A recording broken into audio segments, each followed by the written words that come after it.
Өлкө башчы Садыр Жапаров 5 жыл мурда Кумтөрдө алтын калбак алды деп айткан сөзүнүн артында эмне катылып жатканын эми ачыктады.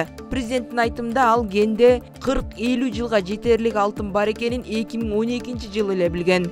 Бирок аны айтып чыгып, улутташтыруу маселесин көтөрөм деп камалып кеткен. Мындан улам 2020 жылы Кумтөрдө алтын калбай калды. Аны улутташтыруунун зарылдыгы деле жок деген жөн гана тактика болчу деди. Шайлоонун алдында мындай сөздү айтуу өтө оор жана опурталдуу болсо дагы айласыздан барганын айтты. Эгер мен 2020 жылы Кумтөрдү алабыз дегенимде, анда чет өлкөлүктөр баарын ташып чыгып кетип, Кумтөр токтоп калмак. Баарын талкалап кетишмек. Ансыз деле аларыбызга бир апта калганда аларга маалымат жетип калып, электрондук башкаруу системасын талкалап кетишти. 2-3 айдан кийин аран кайра калыбына келтирдик. Кумтөрдү алыш сынчылар айткандай оңой иш эмес эле.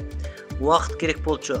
Баарын өз орду менен мыйзамдарды, процедураларды сактоо менен алышыбыз керек эле.